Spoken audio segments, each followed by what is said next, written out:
السلام علیکم ورحمۃ اللہ وبرکاتہ۔ اپنی تعریف سن کر خوش ہونے کا علاج، بجائے ہم خوش ہونے کے ہم اپنے عیوب پر نظر رکھیں۔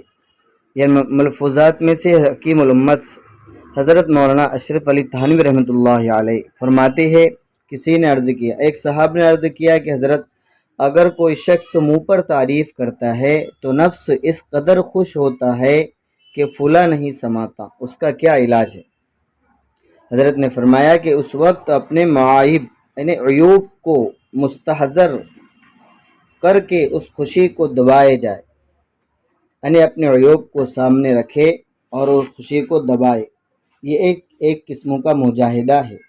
چند روز تعب ہوں گا، تھکن ہوں گی، مگر پھر انشاءاللہ تعالی سہل ہو جائیں گے، یعنی آسان ہو جائیں گے۔ چند دن یہ کریں گے، ہم اپنے عیوب پر نظر رکھیں گے تو ایک مجاہدہ ہوگا، اور یہ چند دن ہمارے کو بھاری لگیں گا، پھر انشاءاللہ آسان ہو جائیں گا۔ متقدمین کی علاج اور ان رضائل کے باب میں بہت سخت ہے، بڑے بڑے مجاہدے ہیں۔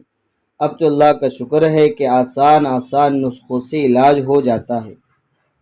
تھوڑی سی ہمت ضرور کرنا پڑتی ہے، باقی اگر کوئی کچھ کرنا ہی نہیں چاہے تو اس کا کوئی علاج نہیں۔ اگر ہم نہیں چاہیں گے تو اس کو لیے تکلیف نہیں سہیں گے تو ہمارا کوئی علاج نہیں ہوگا۔ اس لیے اگر کوئی شخص ہماری تعریف کر رہا ہے تو ہمیں چاہیے کہ ہم اپنے عیوب پر نظر رکھیں، اپنے عیوب کو دیکھیں، اور خوش ہونے کے بجائے ہم اپنے عیبوں کو ختم کرنے کی فکر کریں۔ والسلام علیکم ورحمۃ اللہ۔